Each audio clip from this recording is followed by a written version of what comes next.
you ready to explore exciting careers in neuroscience and neurotechnologies?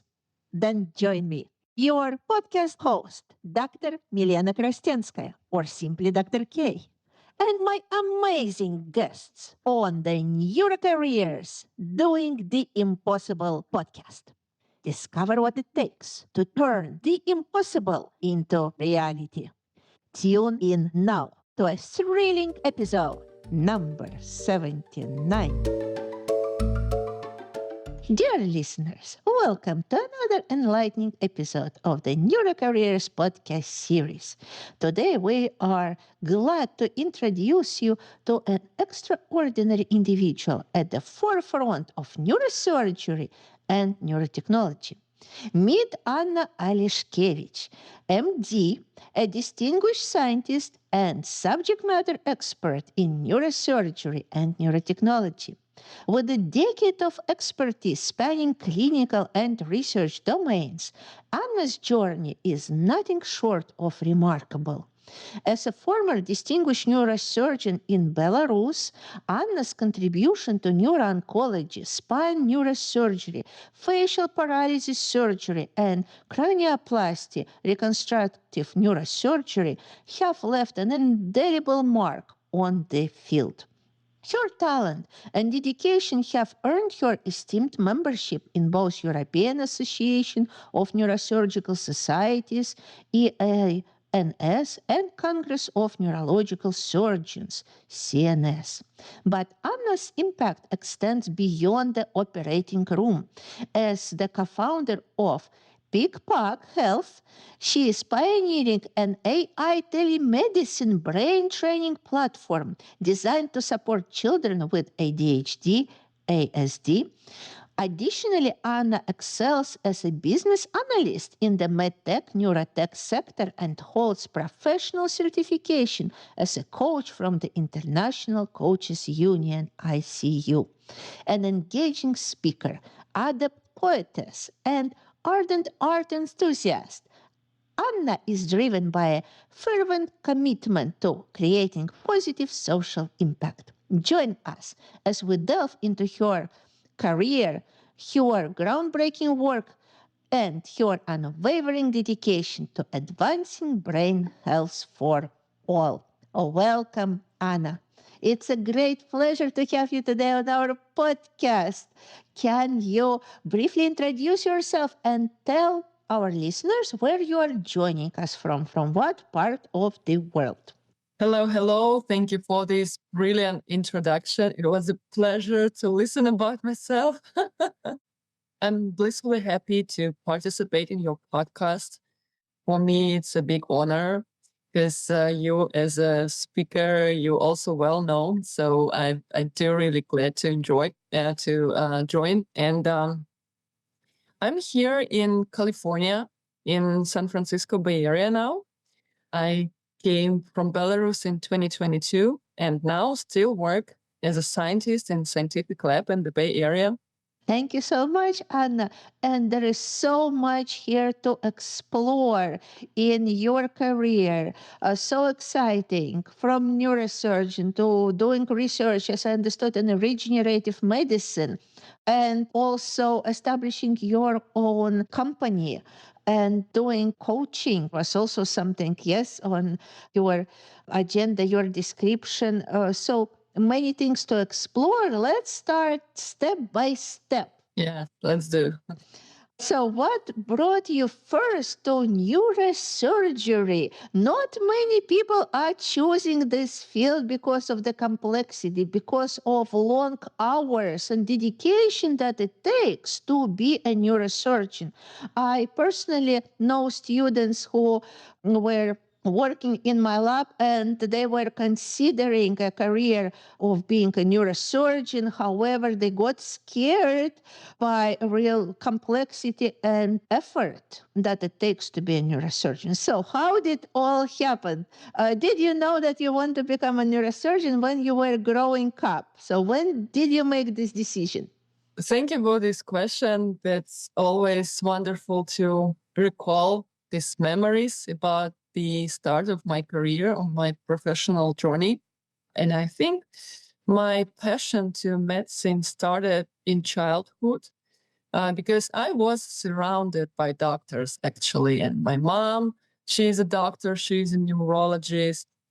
Her brother, he was a surgeon, and he also inspired me with his fascinating stories from operating room. And I was always dreaming about something like this. After graduating my high school, I decided to enter medical university. So this was the beginning of my journey.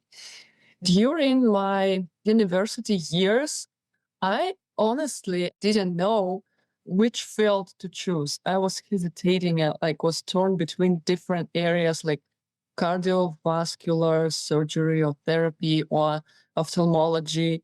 And actually, I've never even thought about neurocareers because for me, I remember the example of my mom. So I was always thinking that this is too complicated and that this is too challenging.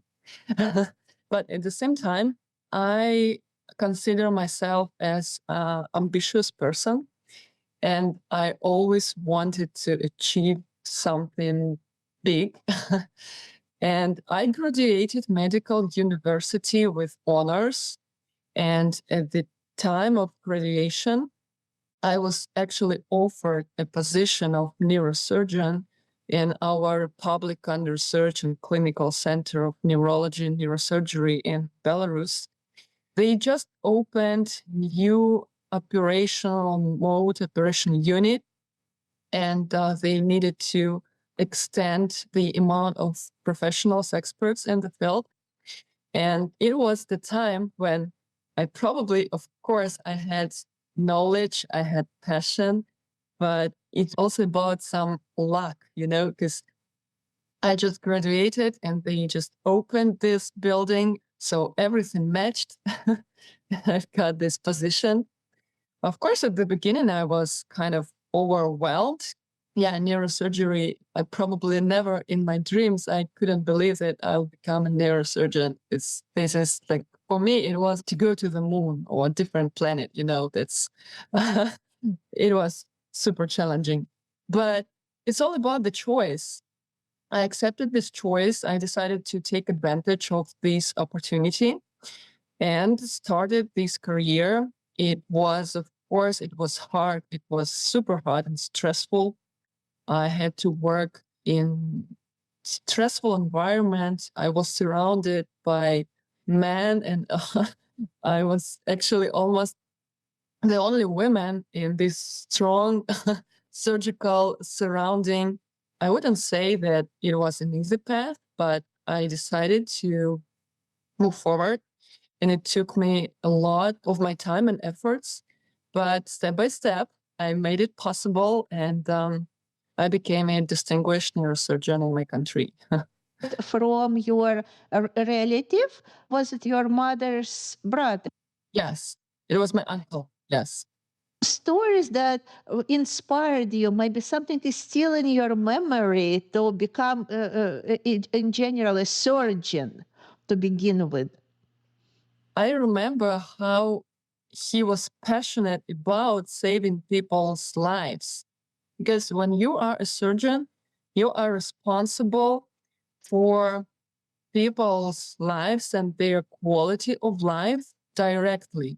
It's not about something indirect. So that's what's going on the sport, like right now in the operation room. So your arms are responsible.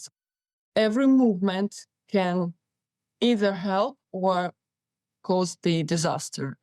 So at this point, I was truly impressed, and I was thinking about the power he has, how he is able to change patients' life to their better. And yeah, I always wanted to. And I like this feeling of risk, It's also something about adrenaline, right? About adventure. That's what also made me think about career in surgical specialty. Yes. Yeah, thank you so much. And now let's look at the step that you've made when you went to neurosurgery.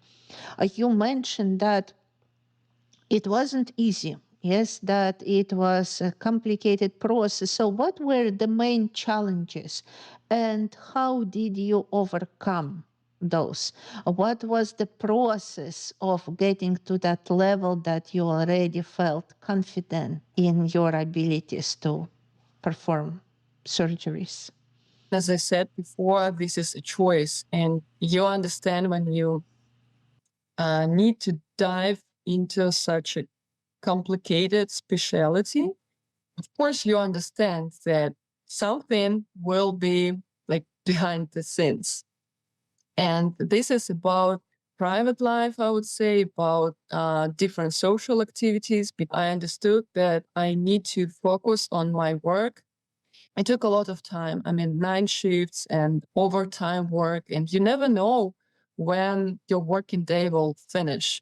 So you can start early in the morning, but you never know when it will be done. So because you cannot, like during this surgical procedure, you cannot tell like, oh, that's 5 p.m. I have to go, right? So you perform this surgery, this operation to the very end. And sometimes it was really time consuming, like for 12 hours or even more. And of course, you pay somehow with your time, you pay with your time with your friends and family, right? You pay with your health as well, because stress, of course, it has a huge influence on your own health. Also, I remember that I wasn't able to even buy the subscription for example, for a gym, like 8 sessions per month. So it didn't have any sense because usually I skipped 50% of the classes for my subscription just because I worked a lot and oftentimes I worked overtime. But at the same time, I felt so blessed that I have this specialty because I was in deep contact with my patients and I was able to see their gratitude. So, and this feeling when you see the gratitude in the eyes of your patients, that what makes you really high. It makes you feel that you do something meaningful in your life. You're making impact. You're making this world a better place. This is invaluable and it worth every single minute. It is, yeah. Yeah. What was the most difficult skill for you to develop? I would say that I consider myself the person who doesn't mind work long hours, and I have a high level of focus and concentration, so I can do something for hours. Like I wouldn't say like hyper focused, but concentrated. So I have this stamina, but the most important skill, maybe it was ability to stay somehow emotionally a part of my patients. You know, it's not about surgical concentration. It's mostly about my level of empathy. And maybe it will sound weird right now, but still, I think I'm too empathetic. And at the beginning of my career, I was sometimes too emotionally involved in every story of every patient I dealt with.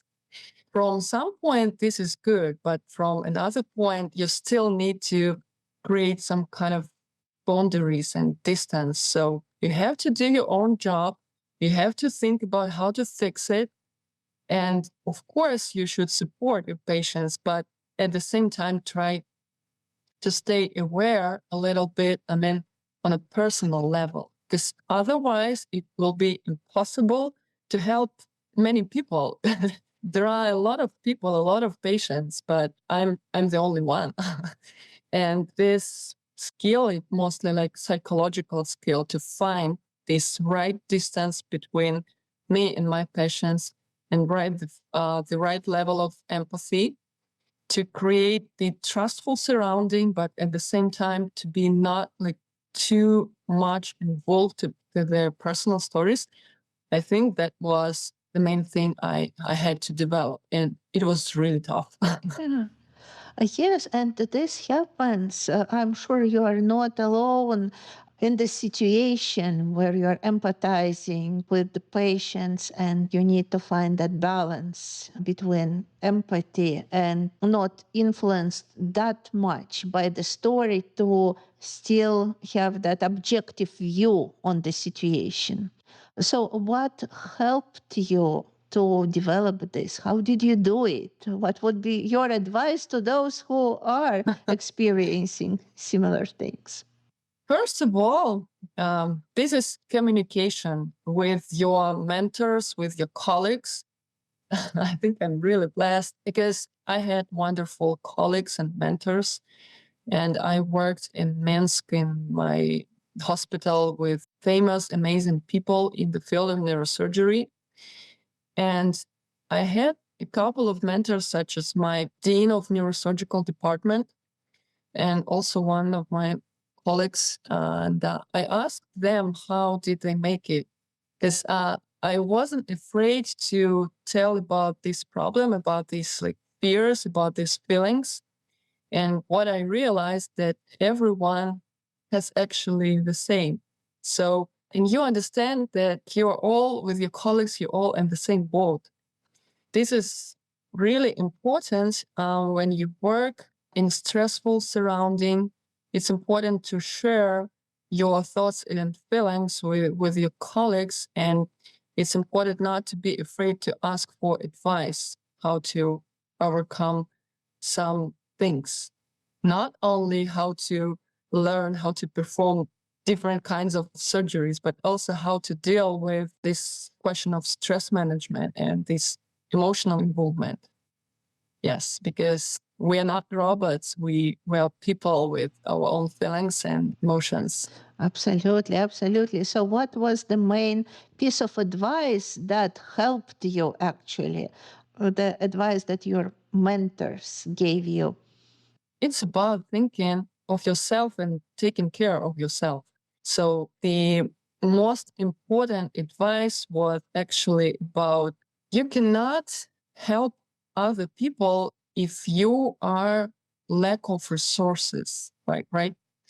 If you have poor health or poor emotional condition, if you are emotionally burned out, you cannot help other people. So you can only do it when you feel sufficient enough, when you feel that you have the ability to help from your own initial well-being.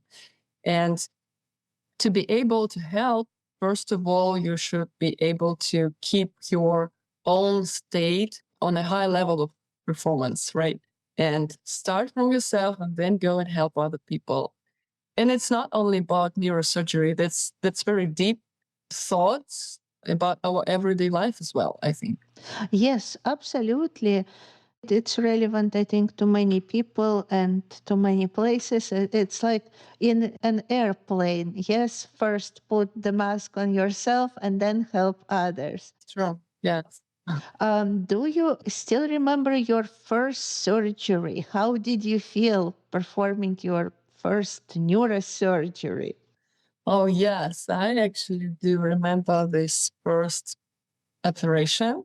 It was when I was in my first year of neurosurgical training, and it happened during my night shift. And the case was chronic subdural hematoma.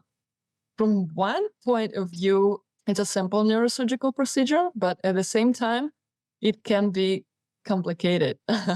And sometimes you should perform several procedures even after. So it's not so easy. But from the first time, you can think that it's easy, but it's not.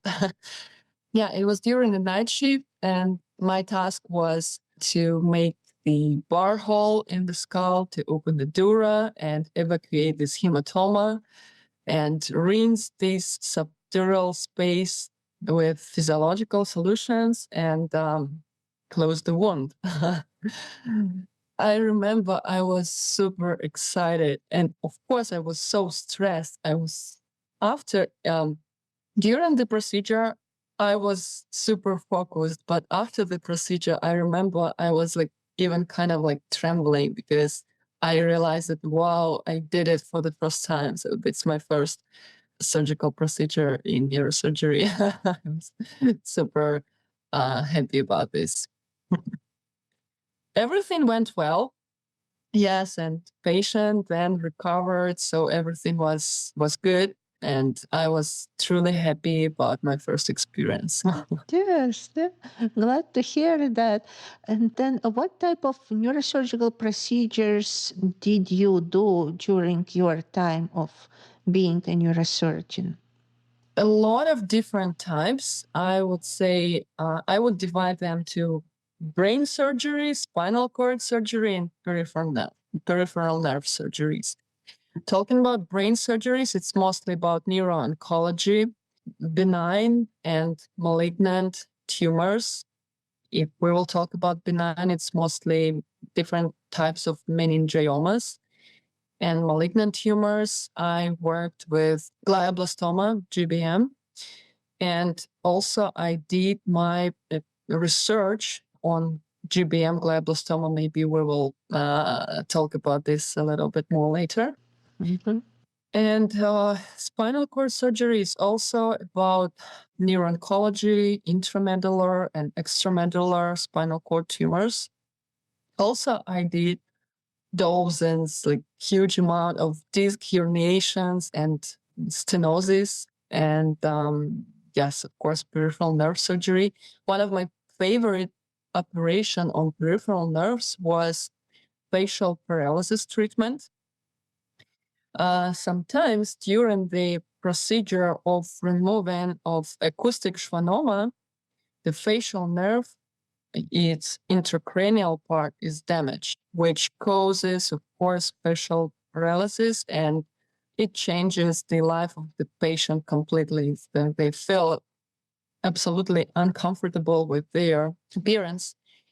And there is a procedure, neurosurgical procedure to restore the movement of facial muscles, to use peripheral part of facial nerve and connect this part with the central part of hypoglossus nerve.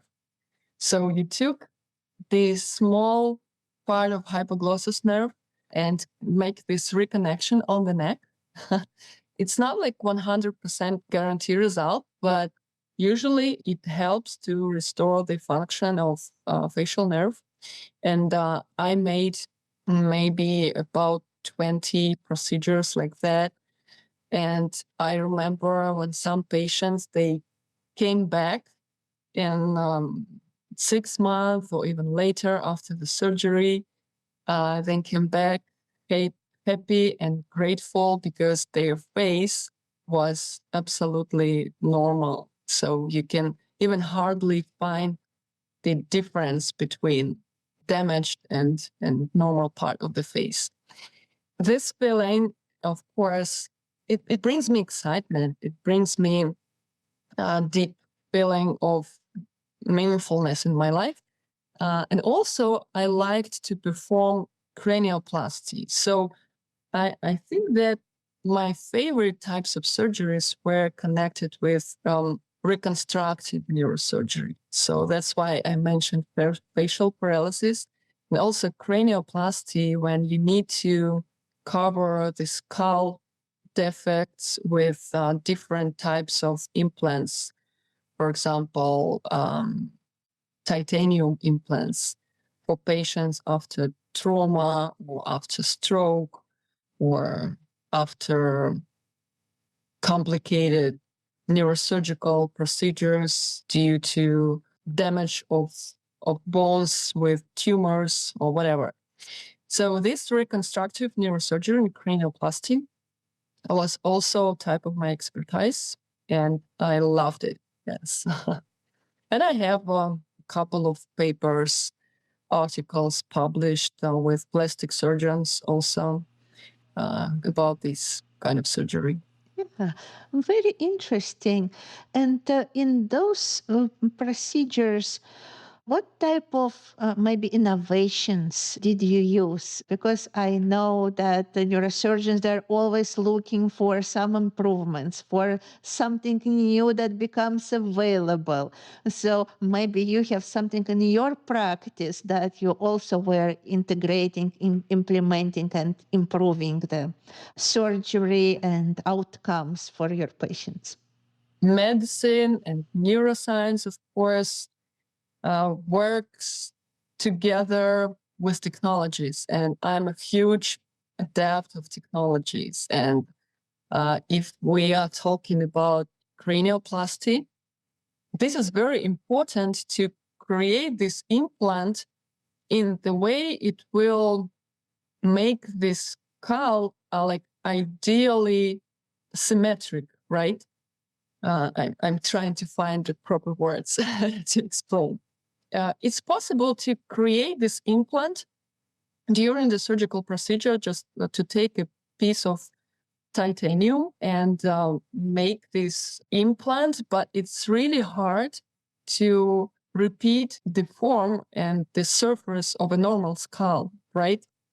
And that's why is to make this implant as much individual as possible, it's good to use different technologies. For example, 3D printing, or different, like using of different prototypes. And that's what we used. So it was possible to create individual titanium implants with 3D printing.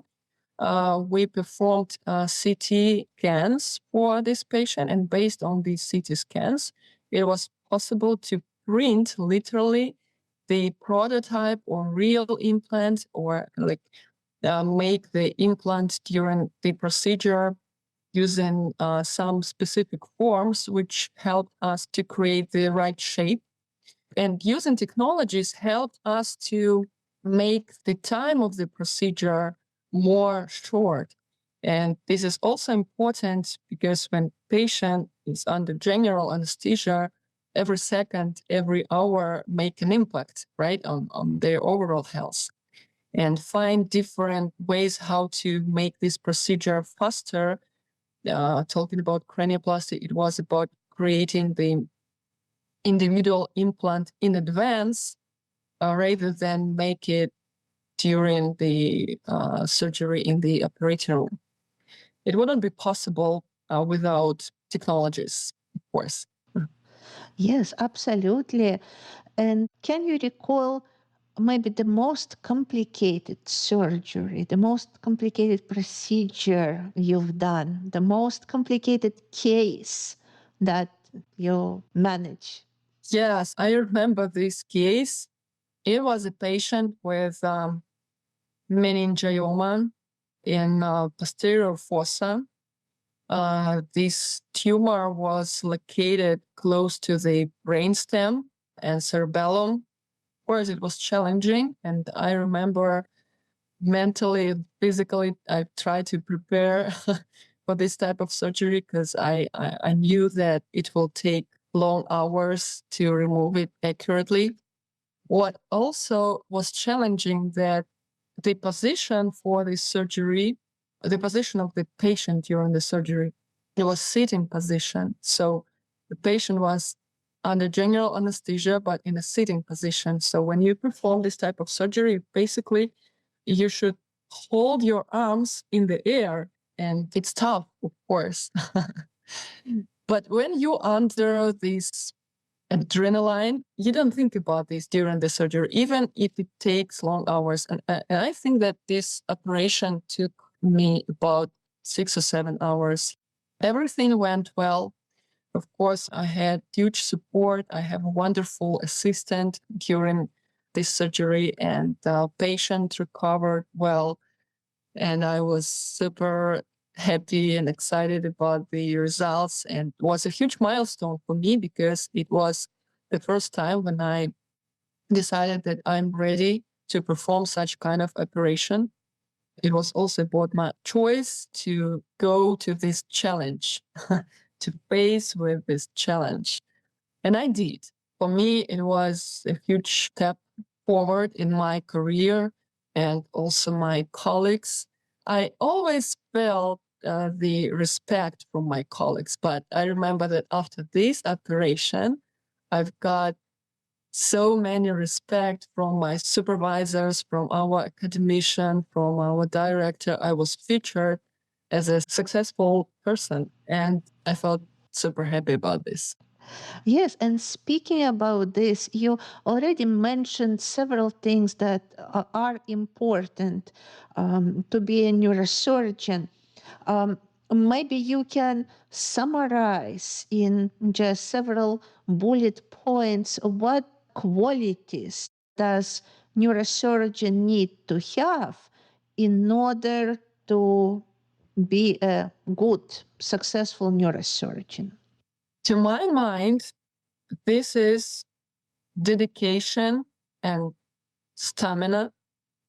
Also, you need to have a good eye and hand coordination because neurosurgeons perform procedures looking at the microscope. So you don't look directly to your hands, you just see your instruments in the microscope. And it's very important to have these functions very well coordinated. Also, you have to be focused and you have to be able to work long hours without distraction.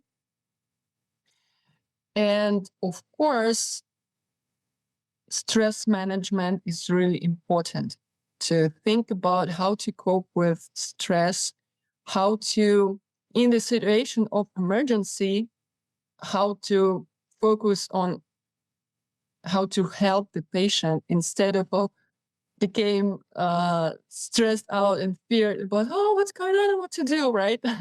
So you must be able to calm your mind and do whatever you have to do, regardless of the situation of emergency. For example, when you perform a surgery, remove a tumor, and carotid artery is right behind this tumor, and when you have the hemorrhage, so you have to think about how to stop it. So you cannot become stressed out about what's going on. You have to think about how to fix it. And that's about the emotional stamina and concentration and confidence. And the ability to face with fears with confidence. This is really important in neurosurgical career. But also the ability to communicate and collaborate with your peers and colleagues, ask for their advice, learn from others, watch others' procedures, participate in conference, share your success as well as share your mistakes, right? And learn on mistakes of your colleagues. And that was very important part of my career, participating in different conferences and sharing cases and discussion of these cases. It's a huge step of development your skills. So it's about hard skills again and work and soft skills, communication, sharing cases, and dedication and stamina. So, is a question that you would suggest a person to ask themselves when they're considering a career as a neurosurgeon?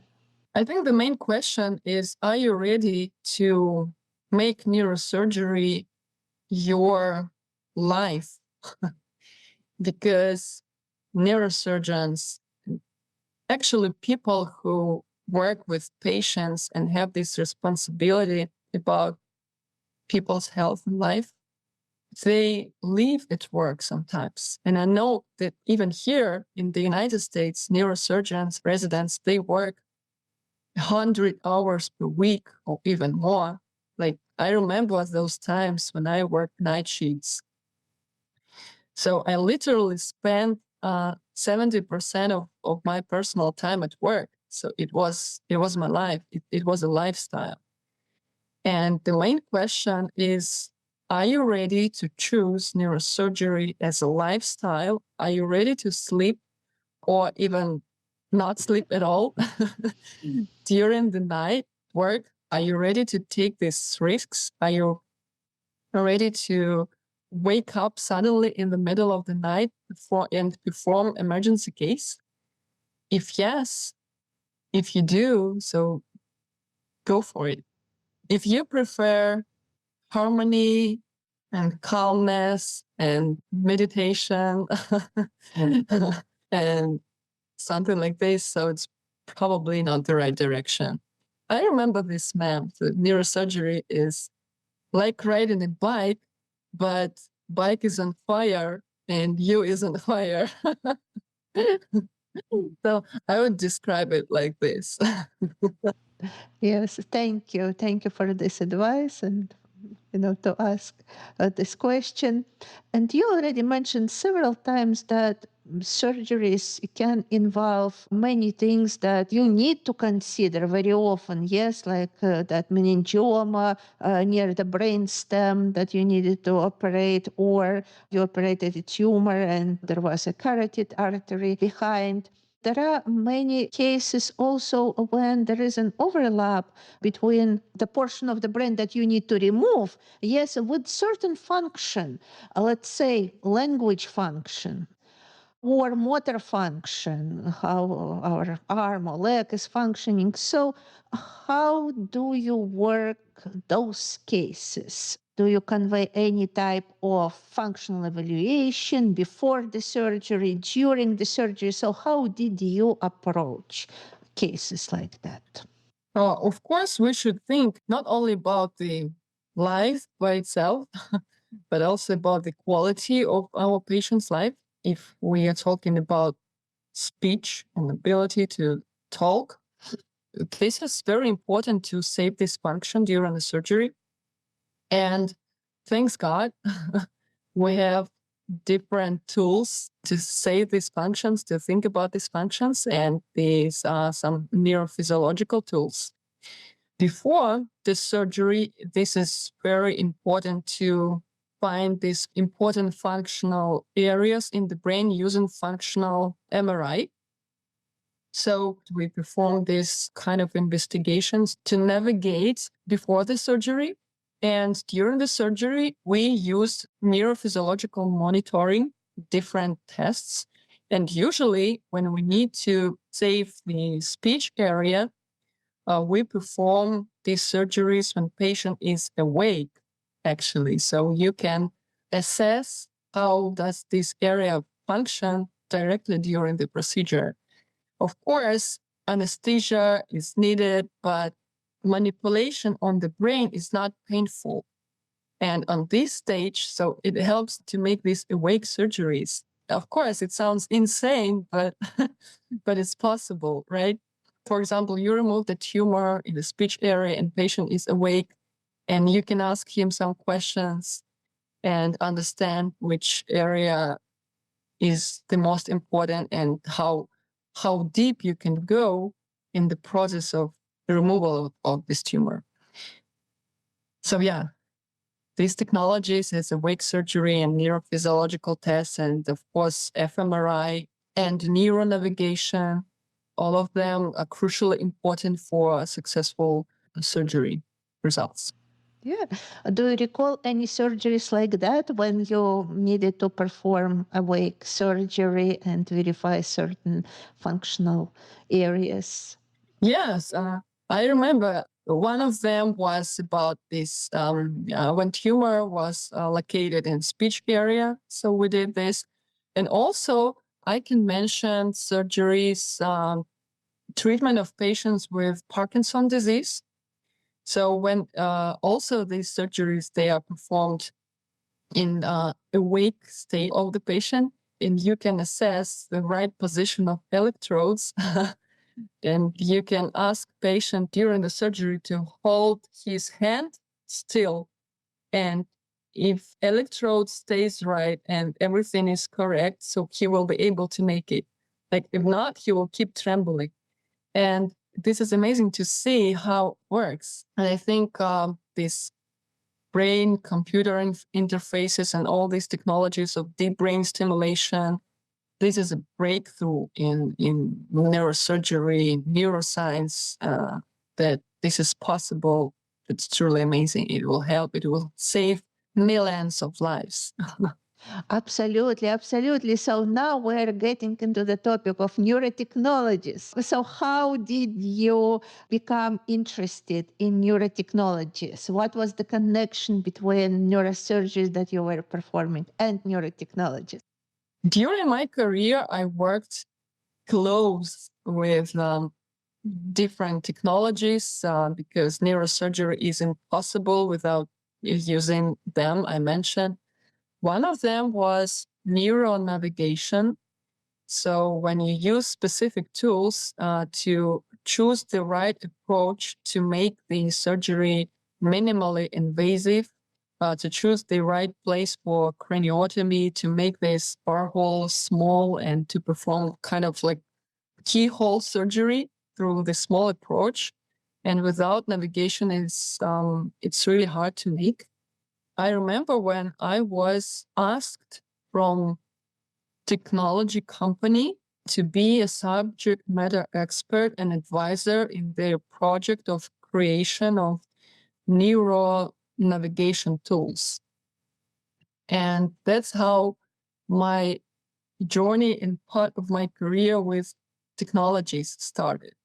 So we started to work with this project. I was trying to explain to developers how to create these tools. We had so many meetings about hardware and software development. And it was the first time when I realized that that's it's so cool to combine knowledge of medicine and neuroscience with understanding of IT, with understanding of different types of technologies. But moreover, it's important to be able to explain complicated things in understandable way for people who doesn't have expertise in medical domain, right? They are super professionals in their field of development, hardware and software, but not in medicine. But to create useful tools for medicine, you have to collaborate somehow, and you have to deliver this information in understandable way. And it was exciting and long journey, but finally we did. So we created this system, and I'm proud to be a part of this solution, of course. So that's how it started. Yeah. So, how is the system used at the moment? So it's actually the system which helped to find the right approach for the surgery. So you can use MRI or CT data and import this data to the system. And then during the procedure, using specific instruments, you can see where your instrument is located. So you can tap different spots on patient's skull and find the location of your scissors, for example, or your scalpel, or like coagulation. And you can understand where is it, and you can understand how deep is it. And watching the screen during the procedure, you can see the position of vessels, for example, the position, the size of the tumor, how much tumor you still need to remove, how deep you are. So how deep you can go to make it safe for the patients. So that's all you can see on the screen, and it's based on MRI data. And it's also possible, it wasn't in our solution on real-time MRI, but nowadays in neurosurgery by itself, it's possible to make even real-time MRI during the surgery, which of course helps patients to be safe and have a good results after treatment. Yes, I'm very curious about all this integration of the information. So there is an MRI that also need to be integrated with real-time data. Yes, where you are, where the instruments are, where the head is positioned. So All this information needs to be integrated together, and with it comes certain degree of error. I'm just guessing. Is it true that there is some degree that you need account for? I don't know how many millimeters, how certain you are that you're in the right place, with all this complex system. Of course, there are some limitations, and the level of how precise you are during the procedure, you must be confident about this. And the most important thing using these tools in neurosurgery is preparation. And actually, any type of neurosurgical procedure is all about preparation. It's the huge amount of work usually we do before, like days before the procedure. How to prepare the patient, how to plan this operation, how to plan the trajectory, how to plan this approach, different tests, neurophysiological tests, making all these diagnostic procedures, MRI, and plan the whole procedure using this navigation station, like create the surgical pathway in advance using this navigation station. During the exact surgery, check it millions of times. So system makes you to go through different steps and confirm how precise you are. So you have to check several times before you will start. And usually before everything is started, before the surgery, we check with non-sterile instruments, and then we change everything and use sterile instrument and start the procedure. So preparation is everything. And when everything is ready and you check millions of times that you are good to go, you can start. In addition to your clinical work as a neurosurgeon, you also were involved in absolutely groundbreaking, innovative research on tumors and possible treatments for brain tumors. Can you tell us about it? Absolutely. Thanks for asking, because it was a significant part of my job. And my main focus was on glial brain tumors, and especially glioblastoma. So glioblastoma, or GBM, this is the most aggressive and lethal tumor of central nervous system. And this is a huge problem because of high mortality rate. And of course, we've been trying to help these patients to get longer survival rate. Because for GBM patients, of course, every day and every month matters. Talking about these tumors, we found out that almost 90% of GBM cases, using morphological investigations, we found out that they are contaminated by herpes simplex virus. So it's not actually the reason. So this virus is not the core reason of origination of the tumor as we think, but this virus makes the tumor progression more aggressive. So that's what we found out.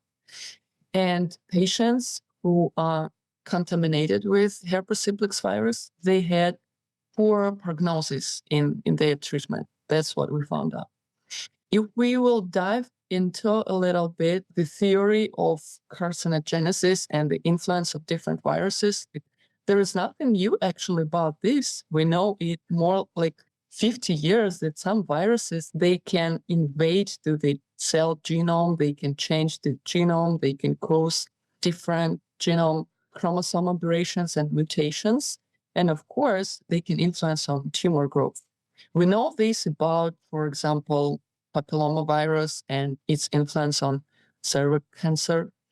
And talking about glial tumors and herpes simplex virus, what we can say that the chronic inflammation which this virus causes in the brain, it actually creates the surrounding for this genetic mutations and chromosomal aberrations which take place in glial tumor cells. And we decided to focus on antiviral treatment as an additional treatment for GBM patients. And there is a classical treatment approach such as tumor removal, of course, and then radiology and then chemotherapy. In addition to all these types of treatment, we use antiviral treatment, but not only antiviral drugs against of herpes simplex virus, but also special anti-tumor antibiotics such as metronidazole. So we use this combination of acyclovir and metronidazole. Metronidazole was used for intercalation of DNA. So combination of these two drugs, they really helped to achieve very good results in our patients. What were the outcome? What did you see that happened with patients whom you provided this additional therapy? It was actually a breakthrough because if we will look at the United States report, for example, CBTRUS, if this is central brain tumor rate in the United States. This is like report for 5 years, very huge paper describing the prevalence of diseases and the outcomes and survival rates. So they shows the data that GBM patients with average age of 40 plus, they have 5-year survival about 5%, 5 or 6%, and 1-year survival about 40%. And we even don't talk about long-term survivals because this is really rare. It's like 1% of the population. So as I said before, glioblastoma is the most aggressive lethal tumor, and we have to fix it somehow. And we still don't know what to do. According to our research and our patients, we had like control group and our patients who underwent our treatment. What we found out that 1-year survival with patients who were treated with antiviral therapy plus metronidazole, we've got 90% of survival, 1-year survival. And we've got 25% of 5-year survival in this group. Of course, we need to support these results by genetic investigations because GBM is very heterogeneous by nature. And even within one tumor, there are a lot of different genetic mutations or chromosome aberrations or different type of changes, alterations.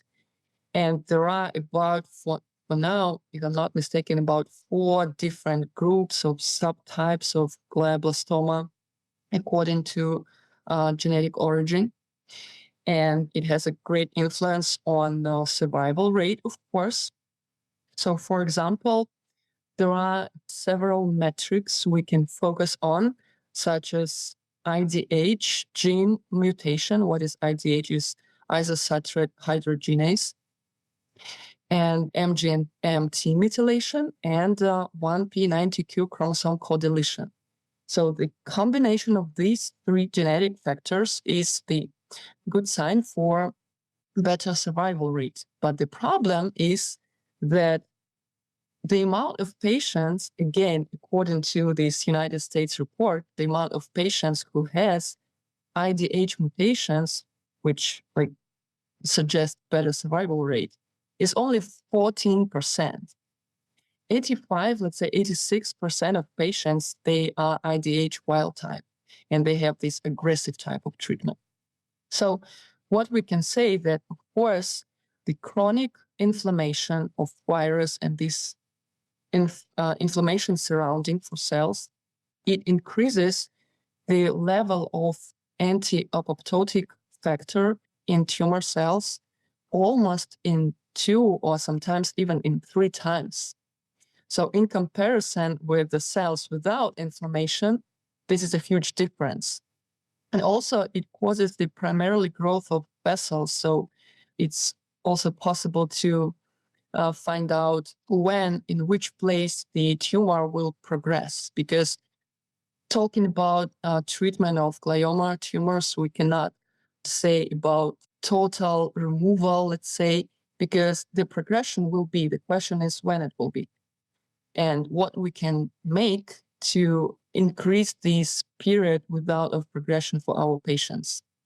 And for this, it is very important to use combinations of different treatment approaches, such as surgery, or of course, radiochemotherapy, and this antiviral therapy. But there is also a problem and the challenge for this therapy, such as resistance. And some of patients, they were resistant to the therapy. And the sensitivity to antiviral drugs is also sometimes low. As I can see, the possible solution for this problem is drug discovery. This is so popular right now.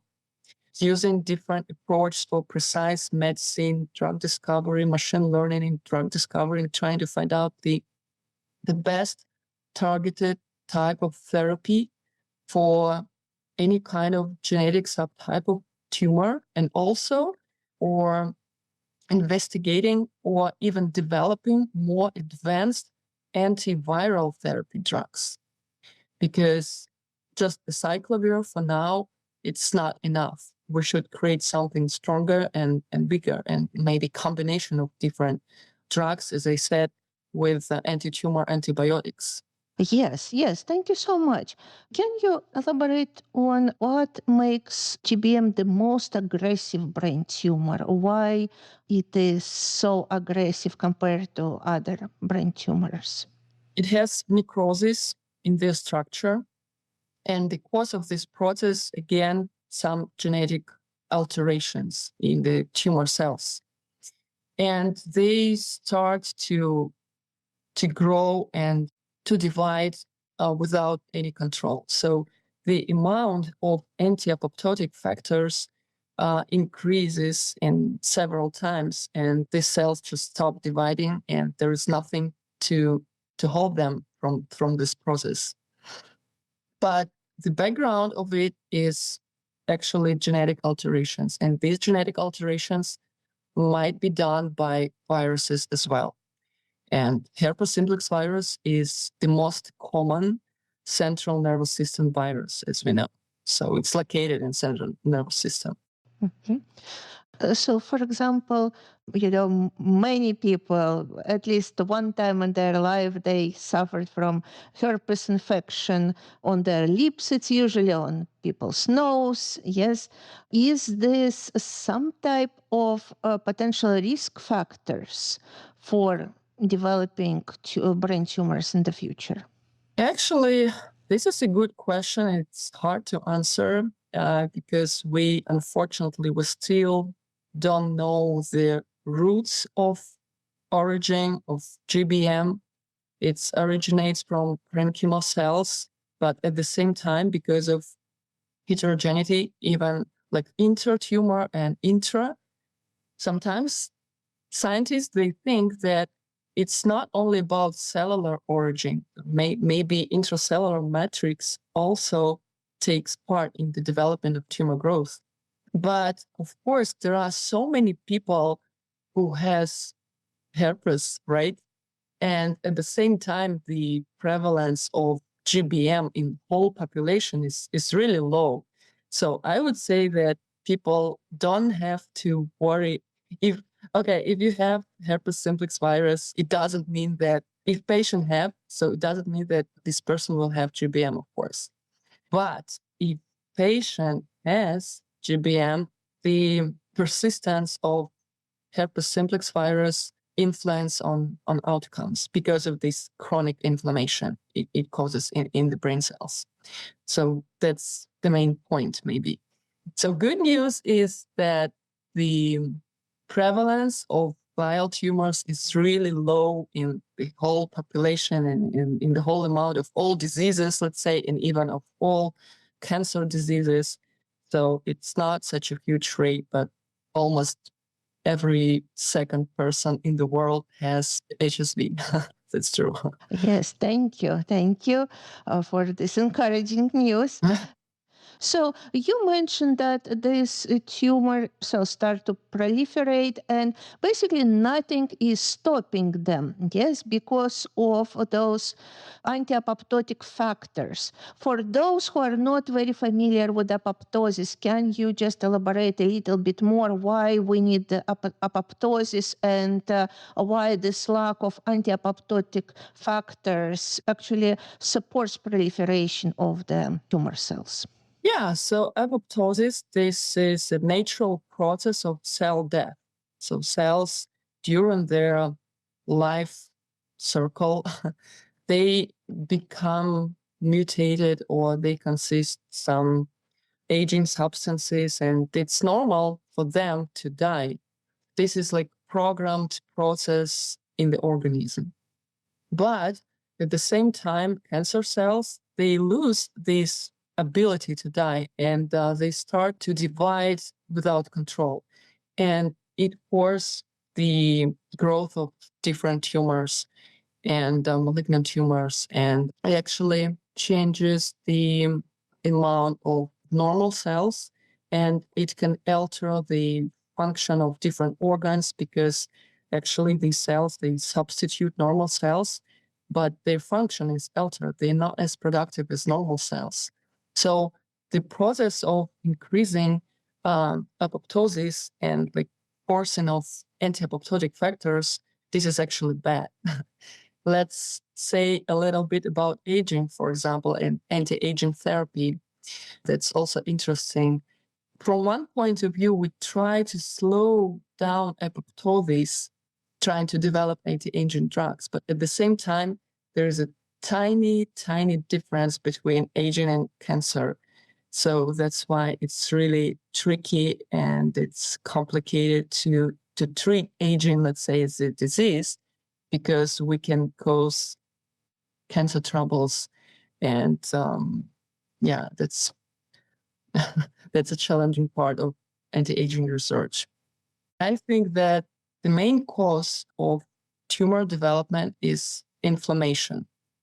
So this is the basic thing which leads to different types of tumor growth. It's not like bacterial inflammation or especially virus inflammation. So it can be non-infectious even, but all factors which cause some inflammation in the intercellular matrix can trigger the process of cancerogenesis. So that is why it's so important to try to avoid any kind of stress, right?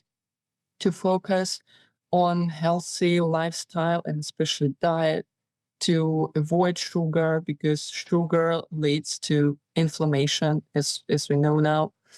Even the state of our, let's say, microbiome also has an influence because our microbiome defends us. It helps to avoid inflammation in our organism because it kills bad microbes, right?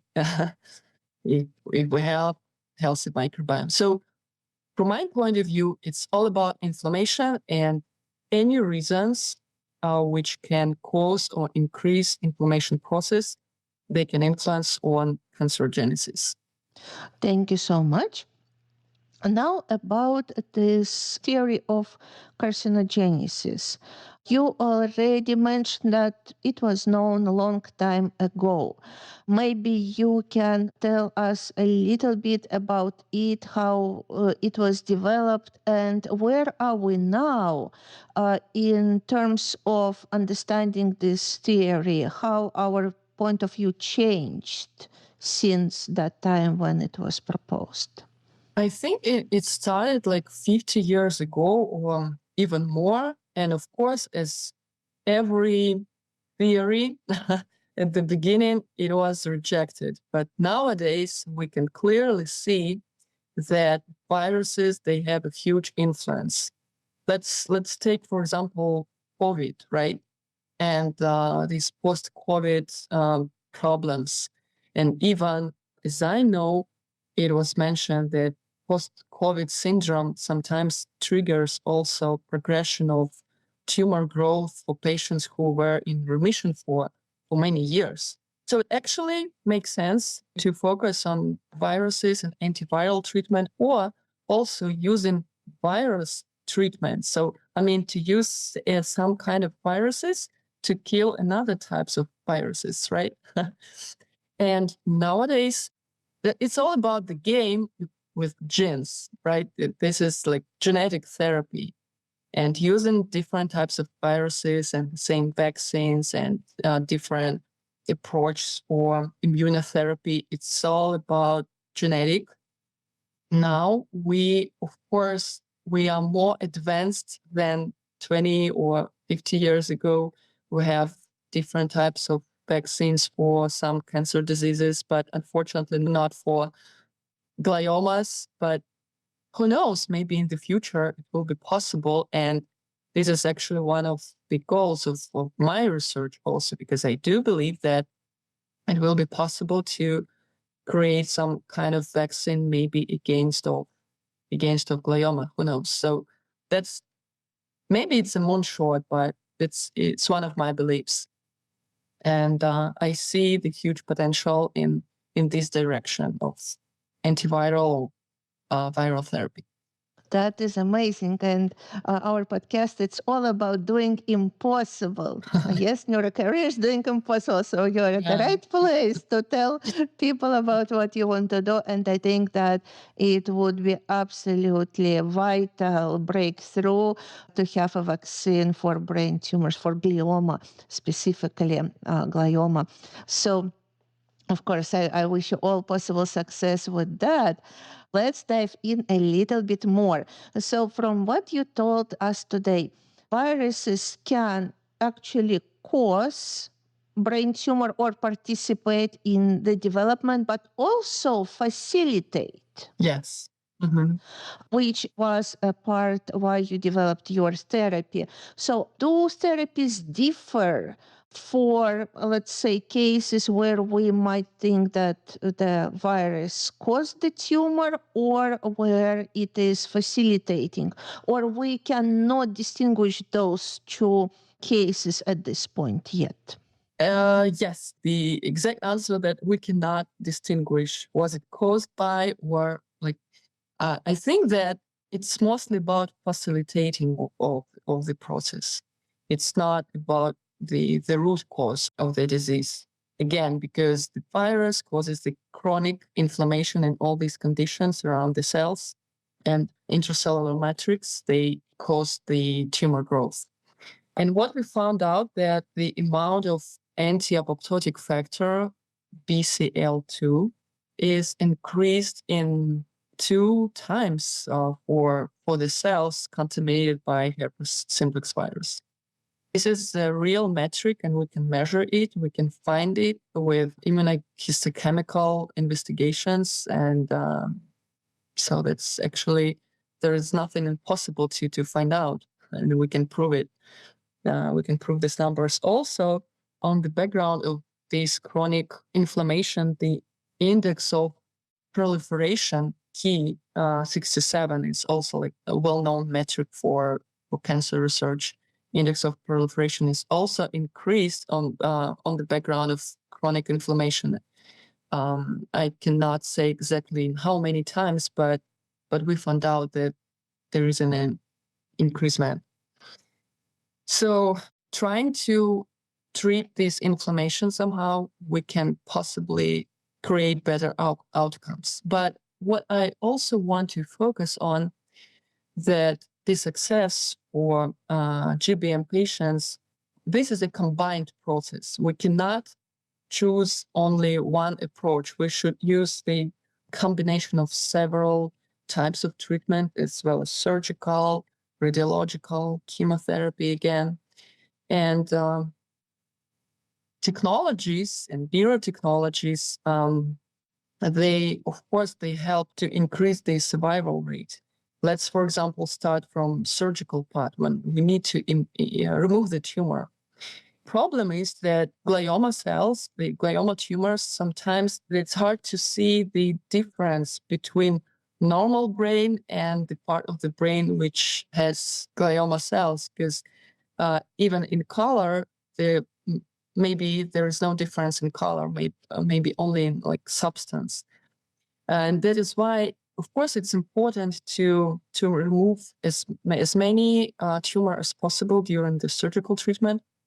So different types of approach, such as navigation, for example, or intraoperative MRI, or using fluorescent imaging, or, for example, giving the patient the substance like 5-ALA, and then during the operation use fluorescence, it helps to see how many parts of tumor we still need to remove. Also, we need to think about the quality of life.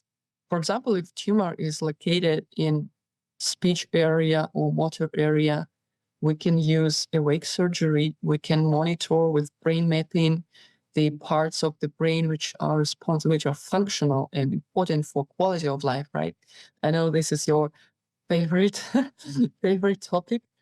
And also we can monitor with neurophysiology, motor functions and movements, because we can remove the whole tumor, but at the same time, if patient will have paralysis, for example, it can cause like additional complications after the surgery, and also can influence on the survival rate, right? So we should use all these technologies to perform the best surgical procedure as possible. Next step is radiological therapy, like gamma knife, for example, right? This targeted radiology for specific area without altering normal and healthy structures and parts, without causing edema, without any other alterations or mutations in normal parts of the brain, and increasing the ability to perform precise radiological treatment. We need genetic research. We need to find out which type of genetic issues a patient has in this tumor, what type of chromosome aberrations or mutilation or whatever, and choose the best option for chemotherapy, targeted therapy. And again, drug discovery and development of progressive advanced antiviral drugs and anti-tumor antibiotics. Also, this is a combination of biotech, pharma, chemistry. So this is a teamwork of huge amount of specialists, not only neurosurgeons, but scientists, professionals from STEM area. And only as a team, only all together, we can achieve some progress in this field. It's not only about tumor removal. It doesn't work like this, unfortunately, for cancer cells. Yes, absolutely, absolutely. And thank you for pinpointing all those different parts of the process and how much is involved in each of those stages. Another question is that, as we know that this viral theory of carcinogenesis was known already for quite a few years, like you said, at least 50 years ago. And, some first mentioned were made even earlier than that. There should have been treatments proposed. So what were those treatments and how they're different from the treatment that you and your team proposed and tried already with patients? Huge amount of time in the GBM glioma research was used and is used for genetic research and investigating of different subtypes of glioblastoma according to genetic alterations and mutations. And talking about antiviral therapy for GBM is something really new, something recent, because mostly we think about the survival rate depending on genetic subtypes and sensitivity to different chemotherapy drugs and these targeted therapy. So it's important to use combinations of approaches and understand which subtype of GBM is it, and see the difference of influence of antiviral therapy on most aggressive subtypes of GBM, for example. In my country where I did this research, we were kind of lack of resources to make a profound genetical investigations. I mean, of course, we did genetic investigations. Of course, we knew like which type of GBM is more aggressive, which is not, and we choose our groups of patients also based on that.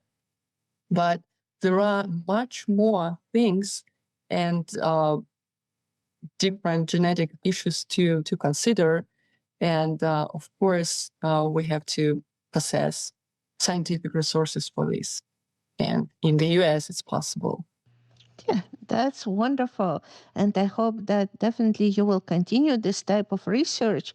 So, what were maybe some gaps in your prior research that you would like to fill with your new research? And what would be the next steps that you would propose stemming from what you've done already? To my mind, the main problem and the main gap is resistance and sensitivity to antiviral drugs. It would be very interesting and informative, I think, to find out the reasons of resistance to antiviral therapy. Because we know we have results, we see that it works, but not for every patient. And the problem is resistance, and how to fix this. That's the possible direction of future research. Developing of more advanced drugs and fix somehow the increases sensitivity as well. Yeah, thank you so much. And I'm very curious, you combine both antiviral and antibiotic therapy, correct? However, we are talking about the viral theory of carcinogenesis. So why would you add antibiotics? So these anti-tumor antibiotics, their mechanism of action is DNA intercalation. So they make the gaps in tumor cells DNA, and it helps to antiviral drugs to work better. It's actually invasion in intercell DNA with usage of these antibiotics. It's not against the bacteria. It's mostly like good instrument of influencing on DNA. Mhm. So, what is your plan? What would be your next steps, let's say, in the next 5 years in terms of this research that can help so many patients in the world Find and out help the to best destroy tumors? combination of Where are approach we for right GBM now treatment, on this type of treatment? increase the accuracy of surgical treatment with neurotechnologies, and at the same time, increase the effectiveness of antiviral therapy against of HSV. That's the main focus, because I do believe in antiviral therapy. I think this is a breakthrough. Yes, and there is a great possibility for you to talk to our listeners, to invite people to collaborate, to work on this project. So, what would you like to say to those people who are interested, maybe in supporting or participating together in this type of endeavor with you? Thank you. I just want to engage all people connected with neurosurgery, neuroscience, drug discovery to create better outcomes for patients with glial brain tumors, because for now, there is no specific answer how to help these patients live better life. We have some success, but of course, it's not enough. 5 years, that's great survival, it's great, but it's not enough. So I do believe that science breakthroughs and technologies will help us to do it. And feel free to reach out to me on LinkedIn. Let's collaborate. I believe in collaboration and diversity of different approaches. it always helps to find out better solutions and answers. Thank you so much, Anna. It was a great pleasure to have you on our podcast. I'm sure people will engage in meaningful communication and collaboration with you. I wish you all possible success, and I hope to follow up with you on our podcast, maybe several years in the road, and already discuss the next steps that you have accomplished on this amazing and so much needed journey to help people with glioblastoma tumors. Thank you so much for this discussion and for your meaningful, deep questions. I do appreciate your interest and our conversation. It was so fruitful. Thank you. Yeah, I feel so high now because I like to discuss this topic. It matters. Yeah. Absolutely. Thank you, Anna. Thanks. Dear Neurocareers podcast listeners, thank you for joining us on this incredible journey into the entrepreneurial world of neuroscience and neurotechnologies.